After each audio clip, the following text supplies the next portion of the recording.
Now, I'm joined in the studio by Jennifer Carroll MacNeill, the Minister for Health, and Fine Gael TD for Dún Laoghaire. Good morning to you, and thank you for coming in. News this morning that you've reached agreement now with the pharmacists on blister packs, and some people were expecting a charge might come in today, in fact, in relation to this. So what's happening? Is the government now going to pay pharmacists to do this job? So no, we're not. The situation has always been, and we reached agreement last June. The state has never funded blister packs, never. Blister packs are a medicine tool that pharmacists use sometimes to help people who are struggling, maybe a little bit more vulnerable. But it's not something that the state has ever paid for. They were charging for something else when they were doing it, weren't they? That's exactly it, and it gets a bit complicated. So, for example, there was people who were getting blister packs who were paying for it privately. It was a matter of convenience. Some people were getting it for free because the pharmacist was paying for it, was just giving it to them for free, was just absorbing that effort. And others, though, very unfortunately, were giving it to the patient for free, but were charging the state under a totally different scheme, a phased dispensing scheme. And that is a scheme where we give medication to people on a daily or weekly basis because they're quite high risk medications. And we pay pharmacists to do that. So last June, we reached agreement with pharmacists on a whole range of things, a large fee increase, the new community, the common conditions scheme. So now you can go into your pharmacist and get a diagnosis for conjunctivitis or urinary tract infection and pay the pharmacist and get your prescription there, and then you don't need to go to a doctor. These are all new things that we're doing with pharmacists. And we also, to recognise what had been happening, where there was a very large amount of inappropriate claiming by some pharmacists, a small number, but importantly, tens of millions of euros every year, to end that practice and to clarify what phase dispensing would be for the future. Of course, it was a source of disappointment to me, and I think to people generally who had concluded the agreement, that there was a reaction by, again, some pharmacists who were purporting to now introduce a charge for blister packs where they hadn't before, and they were aligning that to the change, the new agreement. It's really important. I mean, I don't want to focus too much on the probity issue. It is very important from taxpayer perspective. I do want to talk about patients, but just for people to be aware, we have reached a number of settlements over the last number of years, including ongoing today, settlements with pharmacists who were inappropriately claiming under that scheme. And I mean, if I can give you an example, charging the state for phase dispensing over 7 days where they were only open for 6 days, or charging the state maybe if Mrs. Murphy, for example, gets 10 medications and they were putting it in a blister pack, the pharmacist gets a fee per medication generally for dispensing the fee to the medicine, say of €4.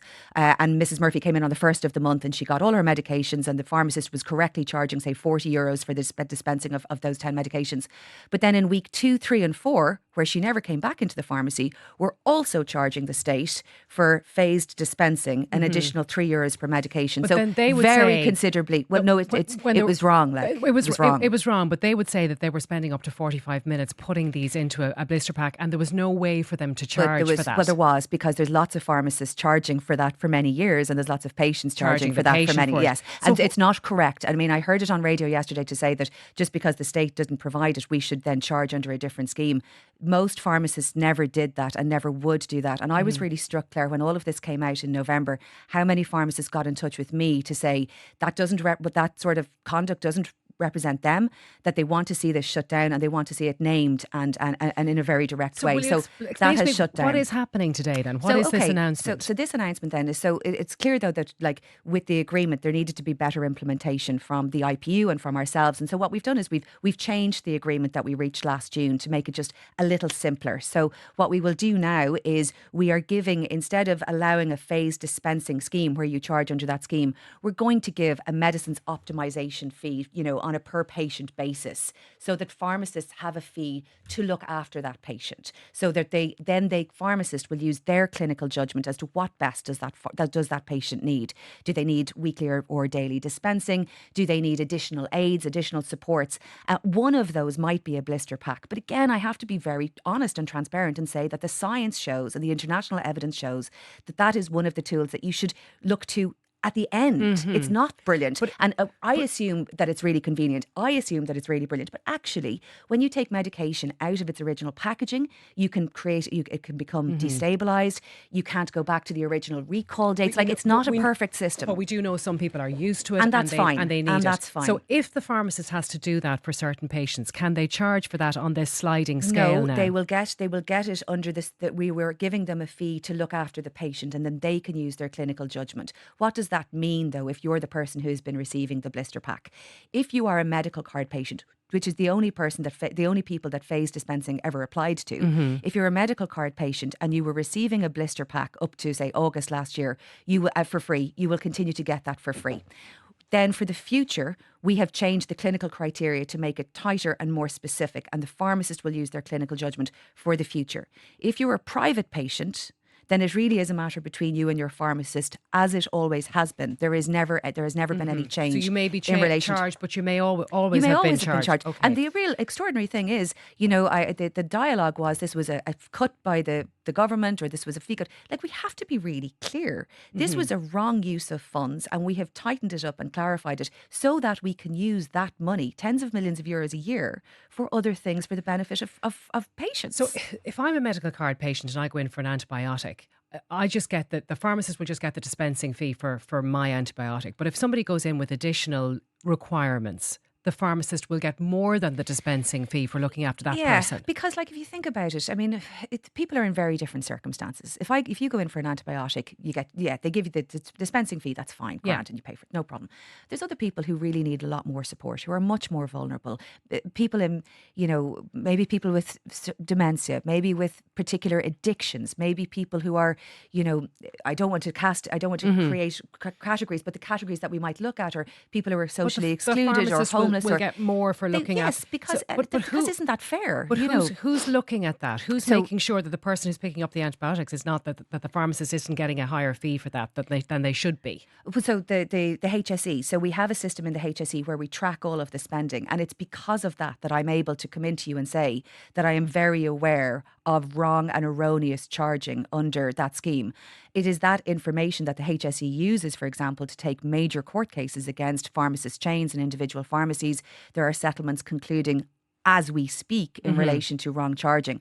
Because of the scale of it, the HSE did write to the Garda Commissioner to look for support from the Garda Economic Crime Bureau to give additional support, because it's such a detailed investigation. It involves every single receipt, did the doctor prescribe it, and so on and so on and so on. And it is complicated. And I'm very aware that as I sit here, this is a complicated. But you believe there may have been criminal activity going on here? I believe I want to be very careful, because I don't want to step across anything that happens in the future, an investigation that happens in the future.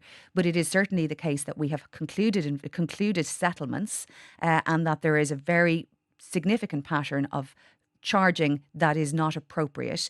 And it is always, when you're talking about, this is not victimless behaviour. If you are not, I want to be really careful with my language so that I don't prejudice anything in the future, but it is not victimless behaviour to wrongly charge the taxpayer for something that you know not to be correct. The HSE issued circulars. There have been agreements concluded that show in courts that show that this is not the correct way to do things, and it is important on behalf of the taxpayer that is investigated fully. But is there a cost to the HSE in what you're announcing today? Because the Irish Pharmacy Union has welcomed this, which tells me that they're happy that you've done. So what are they getting in return here? So I'm very glad that they've welcomed it, because we've been working with them for some time, not just on this but also on the previous agreement. So this is a good thing that to put this to bed. This all comes out of the same budget envelope as was the case last summer. So we're not spending additional money on it. We are repurposing the money that was in the original agreement. And I think why pharmacists will welcome it is because the vast majority of them are not engaged in this behaviour and don't want to be associated with it. That's the very clear message from individual pharmacists to me. They'll also welcome it, I hope, because this provides additional clarity and administrative ease for them, particularly when supporting their more vulnerable patients. And that's really, really important. And it also enables them to just move on for the future. There's pharmacists up and down the country. Like I think we have close to 95% of pharmacists are implementing the Common Condition Scheme, which is absolutely transformative for pharmacy, for community Where they're pharmacy. diagnosing. Yeah, I mean, this is pharmacists working at the top of their qualifications. These are medical practitioners. They're not shopkeepers. They are qualified medical practitioners, and they should be enabled to work at the top of their profession. That means me being, or you being able to go in and get a diagnosis and an antibiotic. And we've started with 8 conditions. I would like to see that extended, but it needs a chance to be implemented. It's going well so far from what I hear from people and what I hear from pharmacists. And I'm sure that everybody wants to focus on what more can pharmacists do for their community rather than something that is, frankly, a negative practice by a tiny minority of pharmacists from the past that just doesn't need to be there phased anymore. dispensing will only happen, or the payments will only be made for phased dispensing when that is what pharmacists are doing. So they will get a fee from now on, and it is their clinical judgment as to how best to support their GMS, their medical card patient. It's really important that pharmacists use their clinical judgment. If they can use their clinical judgment in diagnosing your conjunctivitis or my conjunctivitis, then they can do so with this as well. They are medical practitioners, and we need them to use more of their clinical judgment, not less. They'll be watched very closely, I would imagine, is also the message. I think that's fair. Okay. Let's move to the Children's Hospital. Sure. When's it going to open? It will open about 7 months after we get full control over the hot block. That's the key thing. What's the hot block? The hot block. So I'm going to the Children's Hospital this morning, actually. So I mean, look, I know it's a long story, but I can't tell you how magnificent it is, really, for children. It is totally, totally different. We have total control over floor 6. It's fitted out completely. We will be able to take additional floors with bedrooms. But the bit that really matters, Claire, is floor 1 and floor 2. Why? Because that's where critical care is. That's where the surgeries are. That's where the laboratories are. And the laboratory piece is the piece that takes the longest. So once we get control of that from the contractor, who still holds the keys to it, and we can't get into it until they finish their work there and give it to us. But once we do, it'll take us about 7 months to commission the laboratory equipment in particular. Believe me, I have tried everything to figure out a shorter timeline for that. And we have moved it down from 12 months to 9 months to 7 months. I've even tried, can we test the laboratory equipment somewhere else and then move it in? No, it has to be calibrated perfectly on site. That's the bit that's going to take us the longest. But none of that matters until we get access to the building, early access to the building, and the contractor is in control of that. And now, you don't have a date? Well, I could give you a date, but I mean, what I want is access. Like, we got early access to in December, and we've used that really well. So we got early access from the contractor. Children's Health Ireland moved in. We've cleaned the areas. We've fitted it out with beds. We've fitted it out with all of the technology. We've put in the pharmacy robots, the pharmacy equipment. So the bits where we have had access to, by God, have we used that time. And even then, we've used it in a preparatory way for other parts. Like, we've been building and storing equipment in those areas that we have control so that we can flush that out. But we need access to the hospital. I mean, BAM says that delays are due to the changes that have been asked of them. Yeah. You're not accepting that at all? I'm just not accepting it at all. Like, this is a long-standing story. Like, at the end of the day, I have been there several times. I don't see the number of people that should be there to be able to finish the job. I don't see the practicality being applied that needs to be applied. They don't have enough staff. The areas. They do not, and they historically have not had, and they would say that they do, but the reality is that they need an awful lot more staff to finish the job quickly. If you're getting your house done, an extension done to your house, and they need 10 people to finish it in the next 2 weeks, and they have 2 people there instead. Now, I'm giving an analogy, as you understand. It's not going to get done, is it? You need 15 people there to finish the job on time, quickly, in the way that you committed to. These are, by the way, let's be really clear, BAM's own timelines. They're not my timelines. They're the contractor's timelines, and they miss them again and again and again. But you know what, Claire? I'm going to be really practical about this.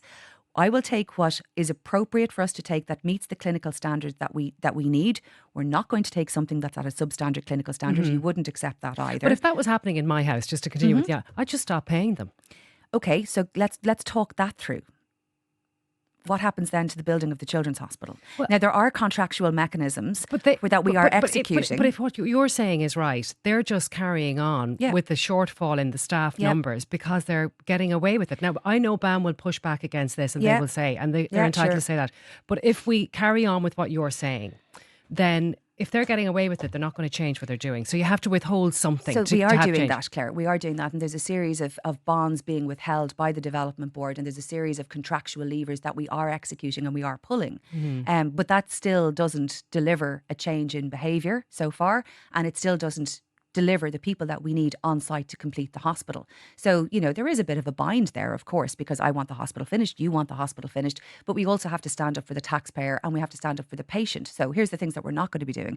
We're not going to be taking anything that's not at the appropriate clinical standard, and we're not going to be accepting anything. We're not going to be paying out in any way to get the, you know what I mean? Like the contract has to be met. It's as simple as that. And we need to get, but what I can assure people is that where we get access to different parts of the hospital, boy, oh boy, are we using that appropriately. The chief officer of the board says that there are lessons to be learned. We've heard this before. There are lessons to be learned. What are the lessons? Well, I think if you go back to the contractual structure around 2015, 2016, state was in a very, very different place, and that was what they agreed at that time. We'd obviously not do that again.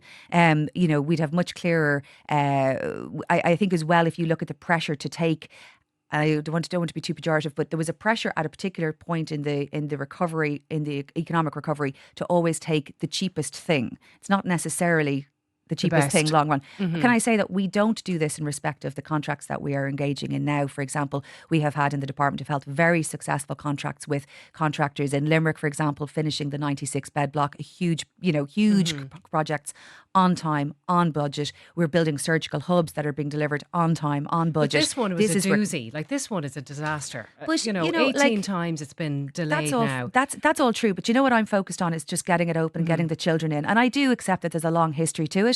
And I can spend a lot of time thinking about that, or I can turn up today at the Children's Hospital and say, what are you doing today and tomorrow and over the next 2 weeks that's going to get me access to the hot block? But to avoid this happening again, sure, the learnings need to happen. That's true. And do you think somebody should be held accountable for this contract? What I'm concerned about is getting the hospital opened. And then I'm concerned about making sure that we get the right contract in respect of all of our other projects in the Department of Health. The evidence that I see is that is happening.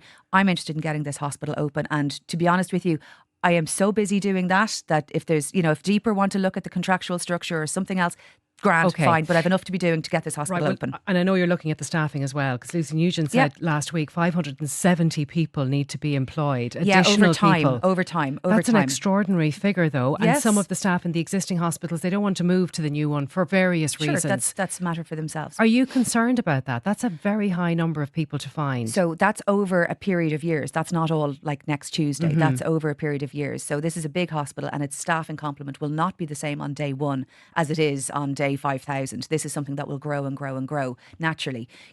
We have a very considerable number of vacancies in the Department of Health that we are actively recruiting for, consultant positions most notably. They are hard to get. We're competing internationally, and we are increasing our numbers all of the time, and the evidence is there that we have the funding, that we are increasing numbers, but it is hard to recruit people. Like, for example, it's hard to recruit spinal surgeons. It has taken us a long time to recruit the 3 that we have just hired. And even then we have to wait for them to complete different fellowships or complete their contracts in other places. So it is difficult.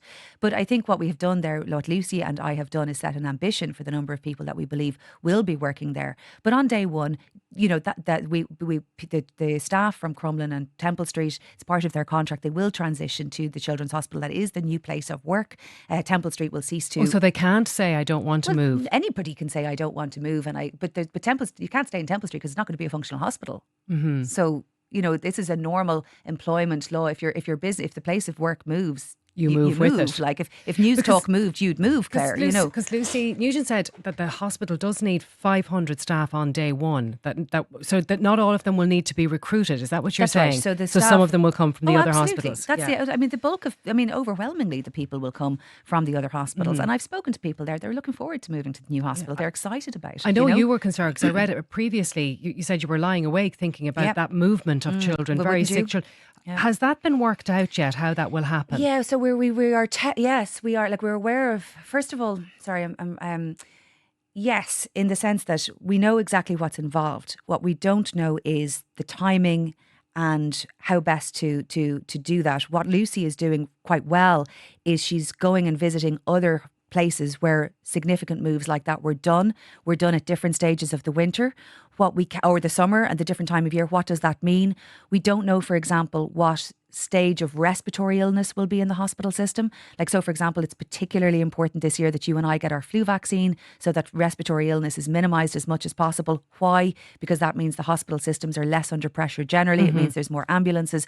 So there's a lot of variables that I can't answer for you today because they're variables. Well, also you don't know when you're going to have the hospital, so you don't know who's going to be there. You don't know what stage people are going to be at. But what we're doing is we're trying to test things in different scenarios at different times of the year. And what does that mean? There was a view that nothing could be done in the winter. We went and tested and pushed that view a little further. It turns out perhaps there can in certain circumstances. What we will do is we will move children when it is safe and when it is right. You mentioned shortages across the system, and people will know that it's very difficult to get an appointment with your GP. Some people, when they move to a new area, they can't get a GP at all. We know in particular rural areas are affected by this. Do you think at this stage that GPs need to be incentivised to open new practices or to expand? Well, so we do have very significant supports for GPs. Like, the state does give a substantial amount of money through the contract to GPs, whether it's chronic disease management or a whole range of different things.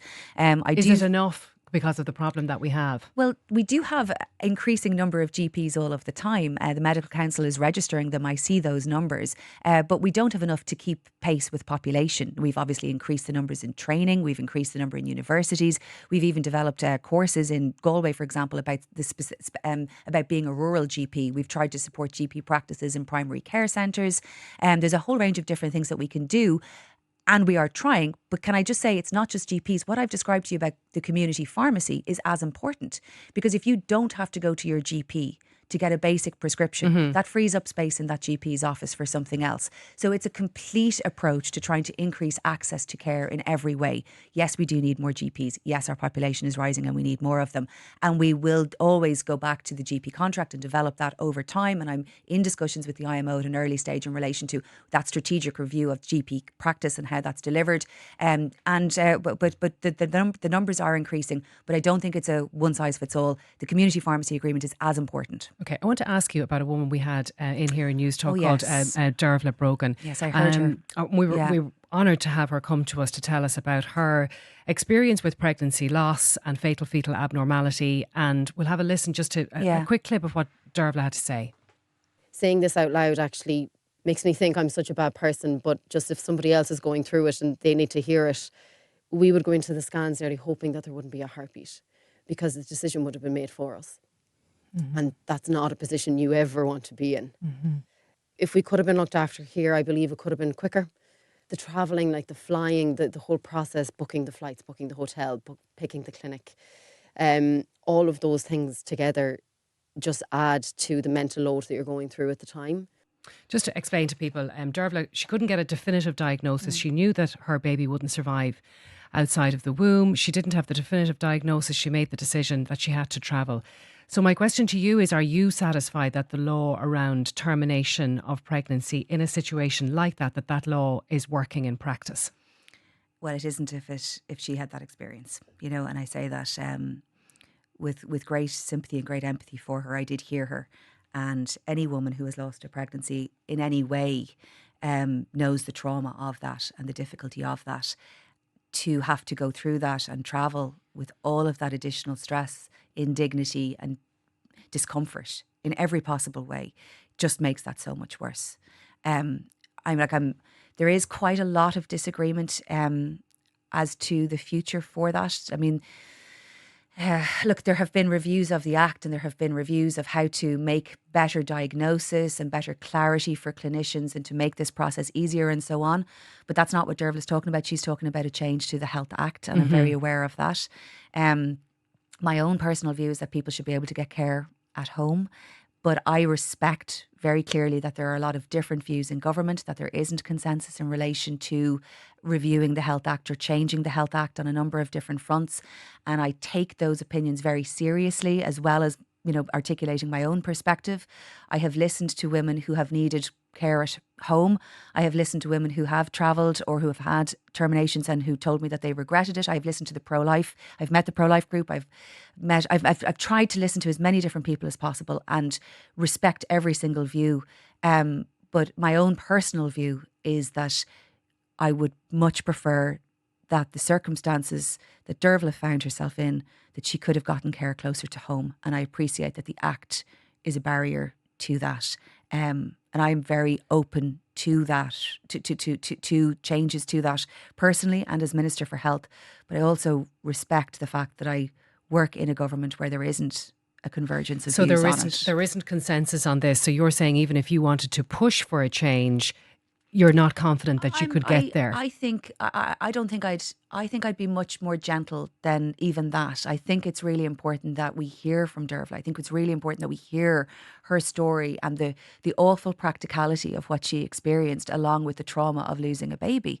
I think it's important that women shouldn't have to do this, of course, in my opinion, but it is really important that we hear women's stories from maternity where it is so difficult, and it can be so difficult, because the truth is it does change culture and it does change perspectives and it does change outcomes over time, and we know that in lots of different fields. So I think what she did was really important. I'm so sorry that that's what she went through. I'm so sorry that that's what she went through, or that any woman goes through that. And I understand that the constraints of the Act add to that.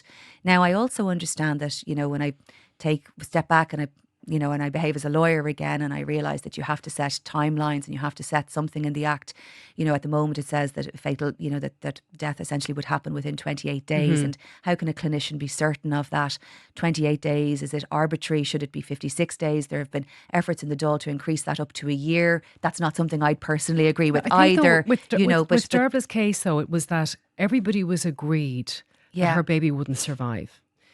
It was getting a diagnosis for the condition. That was the delay. And she felt that every day that passed, left her in a more difficult situation. And she just booked her. Of course it did. On the day she was travelling, she got the news. Yeah, she got the news that it was a diagnosis. Yeah, but she decided to go anyway. So that was a pace, really. That was that she wasn't getting the results of those tests back quickly enough. And I spoke with Colm Henry, our Chief Clinical Officer, this morning in relation to that. And, there has been a review into how that is done, and that fatal fetal abnormality, the Regan report that has been done, and there is a series of recommendations around diagnostic clarity, timelines and so on, and they are being implemented, and I will stay on top of that with him, because of course that timeline is very important.